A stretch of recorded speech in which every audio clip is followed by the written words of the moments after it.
This episode of A Guide Reborn is brought to you by Netflix. For a free 30-day trial, head on over to netflix.com/GamebreakerTV and get your stream on.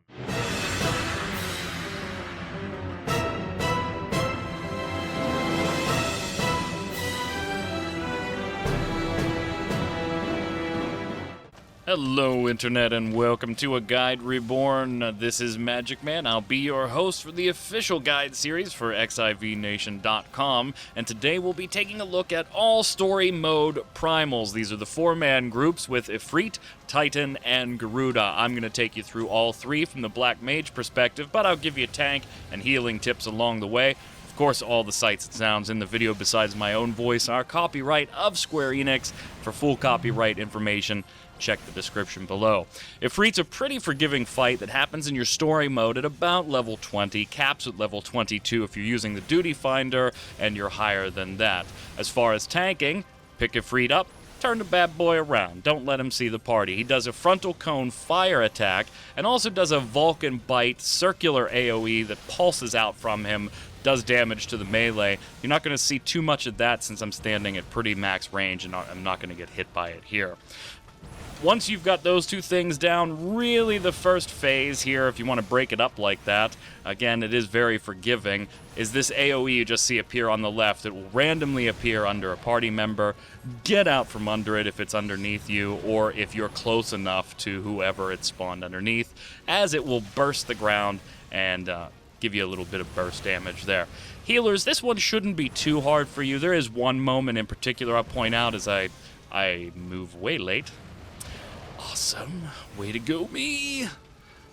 Thank you, healer. Healers, you shouldn't have too much of a problem with this, with the possible exception of one moment. And as long as you're keeping everybody above 50%, even that moment shouldn't be all that scary.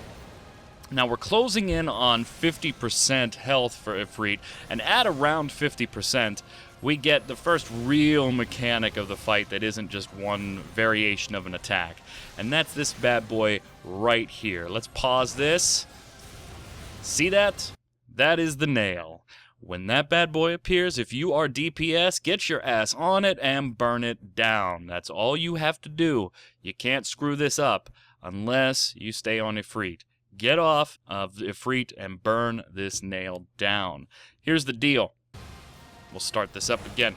If you don't burn this nail down, when Ifrit does this AoE attack that's about to come up, it will one-shot you. Your entire party. And don't blame your healer. Don't blame your tank. Blame your DPS. That would be the problem. Once you've got this nail burnt down, Ifrit will still do this AoE attack. It's a very cool visual attack here. We'll get this nail out of the way.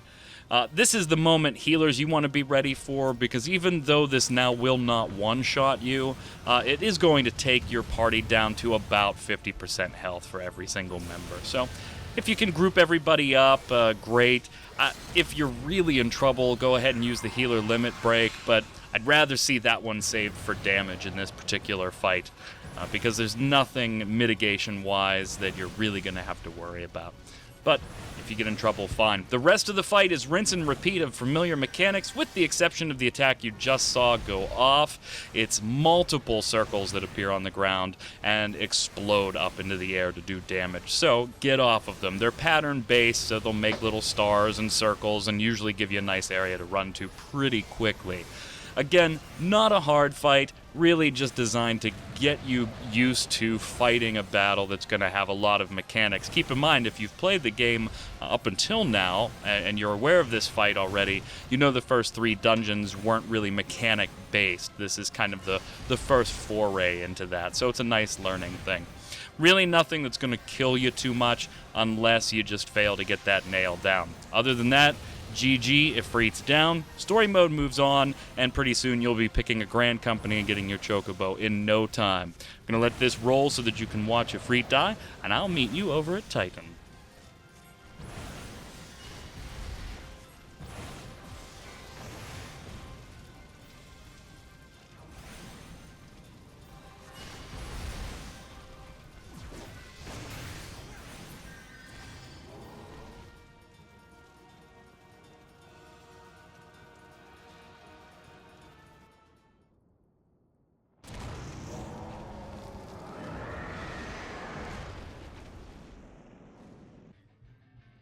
Alright, ladies and gents, once you've got that bad boy done and you've done some more leveling, some more questing, and you're about mid-30s, you'll get the Titan fight as part of your story quest. Now, this one is not as forgiving as Ifrit was. There's a couple scary moments that will point you out along the way. So, Titan, again, from Black Mage point of view, love my hat. And let's do this here. So as far as tanking, again, keep them facing away from the party. That's just pretty much a general rule of thumb for most bosses if you haven't figured it out by now. Now, there's generally some AoE attacks that you really can't do much against. They're just kind of damage sinks like that right there. Tumult right there is going to take damage to all players. So it's kind of a reason to keep the healer going throughout the entire fight. Really no way to dodge it. Those attacks don't do much, so you can really just focus your DPS and get going. As you can see, we're taking him down pretty quickly here at about 70%. Now, first big moment, Titan jumps up in the air. I'm going to come over to the edge here. I shouldn't be, but I want to show you. If you stand in that red ring, there's a good chance you could end up off the platform there. Instant dead. The closer you are to the middle of the platform when Titan lands, the more damage you will take. So, stay away from Titan as far as you can. Don't enter the red ring at the perimeter of the platform, and you should be okay. You are going to take some damage there, though. The other attack you want to watch out for is this guy right there, that long strip that just targeted me. If you get targeted by that strip, especially as far back as I'm standing from the center of the platform right now, if you get hit by that, you will get knocked off the platform and instantly killed when you land. So Samus here makes it out. And this is also one of those spots where I found after a try or two, just because you think you're outside of the little bright landing strip, say, let's stay as close to the red as we can without going into the red. Geocrush still does some damage. The landing strip there, you want to get out of it by a good margin. Don't immediately get past it and cut it loose there. Now Titan's heart will spawn, and this is where all damage should shift.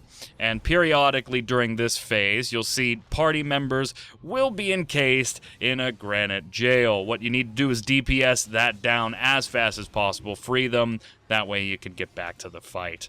If 3 party members die and 1 ends up in jail, yes, that is the end of the fight as well. It will end it. And we keep trying to get the limit break, the melee DPS limit break on the heart here, but it just doesn't happen. Again, just like Ifrit, this is pretty much a fight where the healer should really only be using the limit break if things get really out of hand for some reason. The tank may want to use it on a Geocrush. So after the heart goes, final transition to a much more amped up fight. We're going to see these landing strips come at us a lot more. We get hit by that AoE as this phase starts. Not really much we can do there. This is all about just burn as fast as you can while the healer keeps everybody alive and stay out of weight of the land. Similar to Ifrit's attack that appeared on the ground underneath a random player and then fire burst up, this is kind of the same thing. The ground will shimmer under a player and then you'll get your face beat in by rocks if you don't get the hell out of the way. The landing strip attack still keeps going there. Granite still keeps going, so we need to free our DPS here. RXC on the right gets a big boulder thrown. So you're watching out for 1 or 2 new attacks and still surviving the previous ones, the landing strip attack, the tumult. I keep calling it the landing strip attack. It's just a nice way to kind of describe that in conjunction with all the other ones. I know it's not the name of it. Forgive me for not giving you the exact name off the top of my head. It's the landing strip. I got beat by weight of the land here.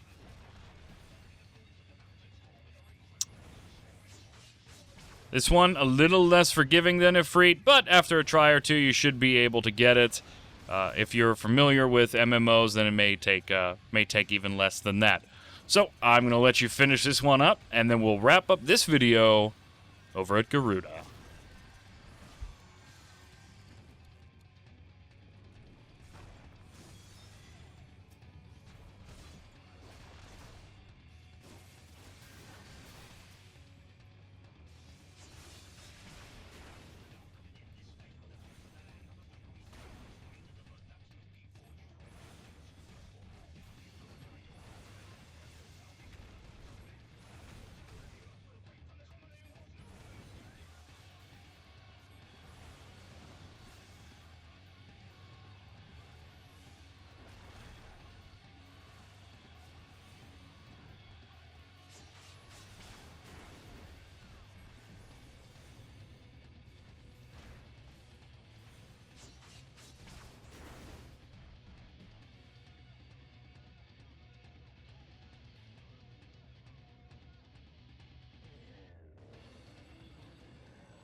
All right, ladies and gents, you've made it this far. The last of the three main primals happens at about mid-40, so once you've taken Ifrit down, once you've taken Titan down, once you've done your questing, you're ready to take on Garuda, by far the hardest of the three story mode primals, and with good reason.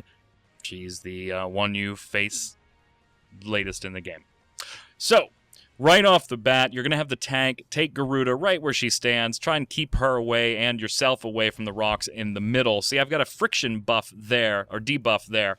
That's why we're spaced out. That friction buff will damage people around you and will damage rocks, so you need to stay away from those rocks in the middle. They take damage, and we're going to need them later, so let's keep the rocks alive as long as possible. Initially, this is just a burn Garuda phase. It's not that bad. The tank wants to stay out of as much damage as possible. Slipstream is a frontal attack, again, why the tank is facing Garuda away from the party. And because the tank will get friction as well, we're tanking her away from the rocks in the middle. When Garuda disappears, she's going to reappear right where she was, but you need the line of sight. That attack comes blasting through, and if you don't make it into line of sight, that will one-shot most people. Once it blows by, though, back on Garuda until these plumes spawn. Take them out ASAP. Use AoEs if you have to. We're trying not to group up or stay too close to rocks, but these plumes have to go down. They will attack and destroy these rocks, and that's bad for us. So, take the plumes down fast. We're doing good here. We've still got all the rocks through the first plume phase. We're going to get back on Garuda. Garuda's going to disappear again, except this time, when Garuda reappears, she's going to reappear on the far end, directly opposite of where she's at now. So the other side of this circular arena we're fighting her in. As soon as she appears, she's going to do that pulse one-shot AoE again. So you do have to line of sight her, but you have to do it the other way now. See? Hide behind the rocks, let it go by. Everybody, tank can just pick her up right where she stands, turn her around, and back to what we were doing. Now, of course, plumes are going to spawn again, so we want to get those countless feathers raining from the sky. We want to take them out as fast as possible, hitting them with a nice AoE as they come off of the tank, headed towards the rocks. Great phase for the plumes again, though. That's a big key to controlling this fight and getting yourself through the next little phase. Garuda's going to disappear a third time, and this time she's going to appear in the middle. You do not have to line of sight her this first appearance in the middle. All that happens is she'll appear in the middle, the tank can pick her up, and feathers will appear, except this time they will not spawn where Garuda is.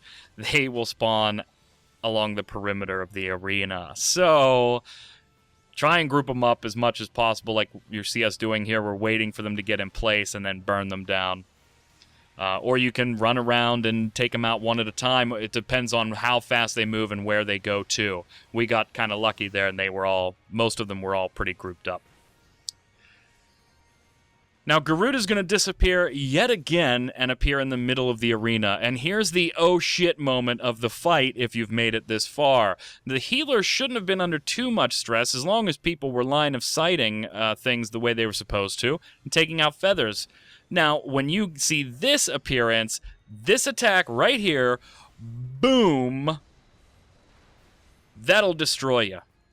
That will destroy you. You need as many rocks as you can to hide behind and as high a pile of rocks. And if you haven't used it by now yet, that's a great place for your tank to use the limit break and get that defensive buff. Everybody's going to need healed at that point, so healers, get ready to top some people off and bring them from almost dead, depending on whether they caught the limit break buff and whether they were behind a big period of a pile of rocks or not. Make it to this phase, and you're almost on easy street for a little while. There's one more oh shit moment, but it's not too bad. Garuda changes the environment here and brings the fight in a lot closer. You can't go outside of this circle. If you do, you're going to take massive damage, and that'll be the end of the fight. You still want to space out a little bit, though, because friction will tear your team apart if you're standing too close together when it's cast. Get rid of the plumes as normal. Keep DPSing Garuda, and this is going to pretty much be the end of the fight. with one exception. In a moment, and you see I just told my team here, next disappear, come to me, because once or twice somebody got stuck in it. When Garuda vanishes, you need to know where she's going to appear and fast. So check your perimeter. There she is, and stand inside the circle still, but on the far side of it. Because that attack goes about halfway through the playing area and will kill you. So get on the opposite side of the circle that you see Garuda on, but you still have to stay in the circle. Other than that, just keep it spread out, keep the plumes dying, keep the DPS on Garuda, and my friends, you got this one. All 3 story mode primals are down. That's the first episode of A Guide Reborn for you guys, the official guide show of XIV Nation. I'm your host, Magic Man. If you like this, click like, subscribe, comment down below what type of guides you'd like to see next, and of course, come on over to xivnation.com and check out all the other great content we've got there for you. Until next time, gang, this is Magic Man saying stay safe, and we'll see you out on the servers.